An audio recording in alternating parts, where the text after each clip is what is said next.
এটা হচ্ছে আমরা করতে চলেছি চিকেন রেশমি কাবাব। চিকেন রেশমি কাবাবের জন্য চিকেনগুলো ঠিক এরকম সাইজের কাটবো। আর চিকেন রেশমি কাবাব করার জন্য চিকেনগুলোকে এরমভাবে কেটে আমরা আদা আর রসুনের পেস্ট দিয়ে ম্যারিনেট করে রাখবো। এটা রাখতে হবে মোটামুটি ভাবে 2-3 ঘন্টা করলে বেটার, তাতে বেশ মজে যাবে। হ্যাঁ, এর সঙ্গে একটু ভিনিগারও দিতে হবে, মজে যাবে। এবং এটা এর আগের দিন আমি যেটা দেখিয়েছিলাম সেটাতে আমি ক্যাপসিকাম বা পেঁয়াজ দেখাইনি।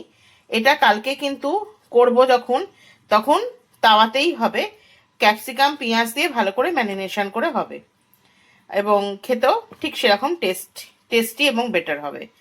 তো এবার আমরা আদা রসুনের পেস্ট দিয়ে দেবো। তো এই হচ্ছে আদা রসুন পেস্ট, আর আদা রসুন পেস্টের সঙ্গে যাবে একটু সামান্য পরিমাণ ভিনিগার। আর যাদের বাড়িতে ভিনিগার নেই, যদি লেবু থাকে লেবু দিয়ে দেবেন, তাতেও কাজ চলে যাবে। হ্যাঁ, তো এটাকে খুব বেশি আদা রসুন পেস্ট দিয়ে আমি করছি না। আর যদি চিকেন রেশমি কাবাব করতে চান, অবশ্যই কাবাব মশলা কিন্তু দেওয়াটা ভীষণ দরকার। কাবাব মশলা যে কোনো মশলার দোকানে, যেখানে গরম মশলা পেয়ে অনেক সময় আমি যেমন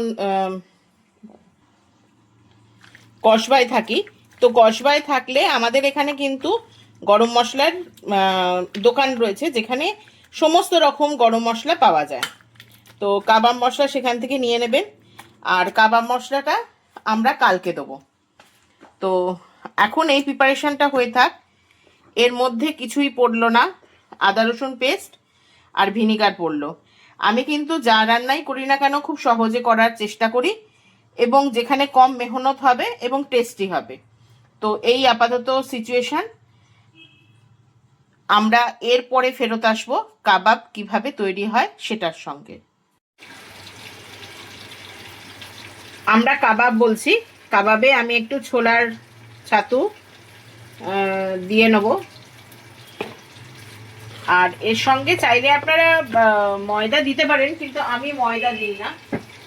আর তার আগে আমি কাবাব মশলা দিয়ে নিয়েছি, এই যে কাবাব মশলা। তো কাবাব মশলা দিয়ে ভালো করে এটাকে ম্যারিনেট করব। এটাও কিন্তু আপনারা মাইক্রো ওভেনে করতে পারেন। মাইক্রো ওভেনে 180 ডিগ্রি মানে প্রিহিট করে তারপরে এটাকে করতে পারেন। আর যদি তা না হয় তাহলে এটাকে আমি যেরকমভাবে করছি, আমি মাইক্রো ওভেনে করে দেখেছি, কিন্তু আমার তাওয়া স্টাইলটা বেশি ভাল লাগে, তো তাওয়া স্টাইলে আমি করব। এবার কালকে আমি বলার সময় বলছিলাম আগের দিন দেখিয়েছি। হ্যাঁ, আগের দিনের ভিডিওটা আপলোড হয়নি, তো পরে হয়তো আপলোড করে দেবো। তো ওটা ওই পার্টটা স্কিপ করলেও চলে। তা আমরা আজকে যেটা করব অথেন্টিক ওয়েতে আমরা এই কাবাবটা করব। এই কাবাবে আমি একটুখানি হাতে তেল নিয়ে তেলটা ওপর থেকে ছড়িয়ে দেবো। সবটাই কিন্তু সাদা তেল।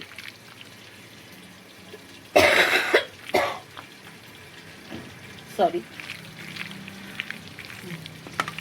আমরা ম্যারিনেশন করে রেখে দিয়েছিলাম। এইবার আমাদের কাবাব বানানোর পালা।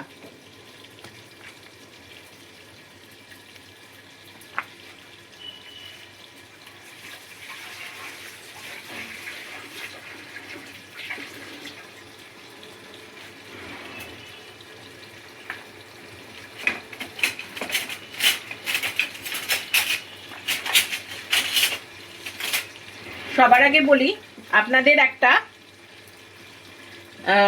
ব্রাশ লাগবে। আমি যেটা করব এখানে একটু সাদা তেল ব্রাশ করে নেব। এবার এই তাওয়াটা যদি আপনাদের না থাকে, নর্মাল তাওয়াতেও আপনারা করতে পারেন। আমি এই তাওয়াটাই করব এই কারণে যে এটা বেশ গ্রিল গ্রিল ফিলিং আসে, এতে কিন্তু বেশি তেল লাগে না। আপনি তাওয়াটা গরম করতে দিয়ে দিন। এরপরে আমি কাবাবগুলো আস্তে আস্তে বানাবো আর কাবাবগুলো দেবো।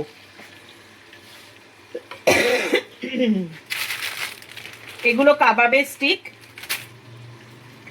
যখন পরের দিনের এটা আপলোড হবে তখন বুঝতে পারবেন কাবাবটা করার সময় আমি ওখানে করেছিলাম আপনার কাবাবের স্টিকে যে লোহা স্টিক নিয়েছিলাম, কিন্তু লোহা স্টিকটা আমার এই তাওয়ার জন্য খুব একটা ফ্রুটফুল হচ্ছিল না।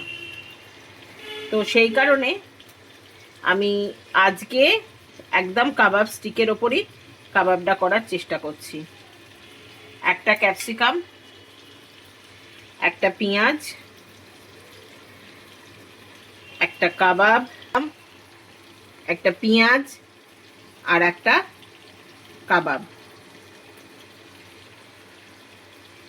এই করে করে আমি কাবাবের স্টিকগুলোকে বানাবো।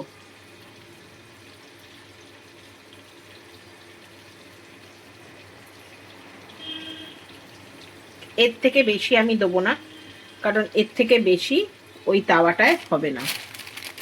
আবার একটা কাবাবের স্টিক নিয়ে নিচ্ছি, একটা ক্যাপসিকাম মানে কাবাব, একটা ক্যাপসিকাম, নেক্সট আর একটা কাবাব যাবে, নেক্সট পেঁয়াজ, ক্যাপসিকাম। এগুলো কিন্তু কাঁচা কাঁচাই, এগুলো কোনো সতে করার কোনো ব্যাপার নেই, কিচ্ছু নেই, কারণ যখনই আপনি দেবেন তখনই এগুলো সতে হয়ে যাবে।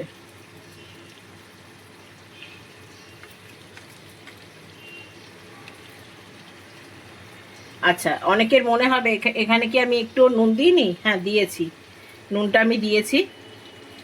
এই হলো আর একটা কাবাব, এইরকমভাবে আমি বানিয়ে নেব। আমরা কাবাবের প্লেটের মধ্যে এই কাবাবটা দিয়ে দেবো এবং দিয়ে এটার ওপর একটা চাপা দিয়ে দেবো। এটাও কিন্তু সিমেই হবে। এবার এখানে দিতে গেলে ছোট ছোট দিতে হয়, আমি আস্তে আস্তে করব, দুটো করেই করব, এবং সেই জন্য আমি এটাকে আর এটার সঙ্গে আমি যখন কাবাবটাকে উল্টাবো তখন কিন্তু আমি কাবাবটা উল্টানোর সময় আমি ব্রাশ করব বাটারে। একটু বাটার না দিলে কাবাবটা বেটার হয় না।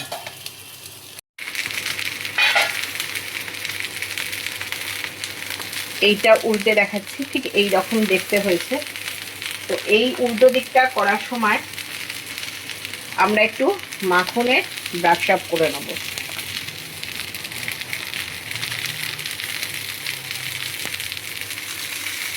প্রথমে তো আমরা সাদা তেল দিয়ে করেছি। যদি কেউ মনে করেন একেবারে অথেন্টিক হেলদি করব, তাহলে কিন্তু মাখনের ব্রাশ আপ না করলেও আপনি সাদা তেলের একটা করে ব্রাশ আপ করতে পারেন। আর এই যে এই লাল লাল ব্যাপারটা, ক্রস ক্রস ব্যাপারটা, এটা হতে থাকবে। এটা একটু করতে সময় লাগে, এটা আবার অন্য পিঠটা হোক। আমার কাবাব প্রায় রেডি, প্রায় কেন অলমোস্ট রেডি। এই হচ্ছে কাবাব, একদম পোড়া পোড়া কাবাব। আমি রেখে দিচ্ছি। এর উপরে আমি একটুখানি চাট মশলা দেবো।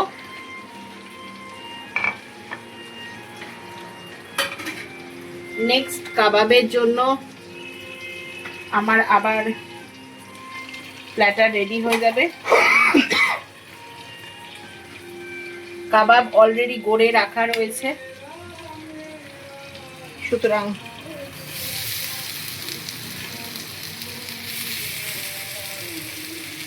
এবার আমি 3খানা কাবাব দিচ্ছি। কাবাব দিয়ে আমি এটাকে বন্ধ করছি।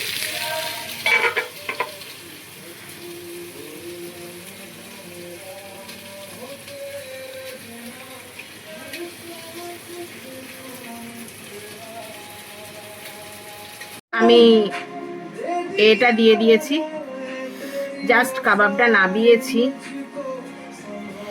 প্রচণ্ড গরম, তো একটা টুথপিক নিয়ে নিয়েছি। টুথপিক নিয়ে এরমভাবে কাবাবের কাঠিটাকে সরিয়ে নিচ্ছি। এই আবার বলাতে আমার ভুল হয়েছে, টুথপিক নয়, ফক নিয়ে নিয়েছি।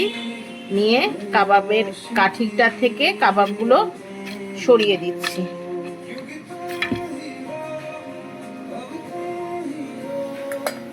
এই হচ্ছে কাবাবের টেক্সচার।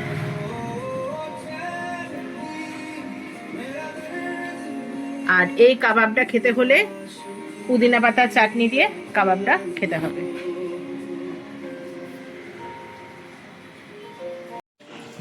এই কাবাবটা আমার রেডি হয়ে গেছে। আর কাবাবটা আমি পুদিনা পাতা, ধনে পাতা এর যে চাটনি হয় সেই চাটনি দিয়ে সার্ভ করব। চাটনিটা হচ্ছে এইটা, চাটনিটা দিয়ে সার্ভ করব। খালি দারুণ দেখতে হয়নি, দারুণ খেতেও হয়েছিল। আপনারা সকলে নিজ নিজ বাড়িতে ট্রাই করবেন, আশা করি খুব ভালো খেতে হবে। আর খাবার ভালো হলে অবশ্যই আমার কমেন্ট সেকশনে গিয়ে কমেন্ট করবেন কেমন করে বানালেন আর খেতে কেমন লাগলো। সবাই ভালো করে এনজয় করুন নিজের বাড়িতে হোমমেড কাবাব। Juicy juicy.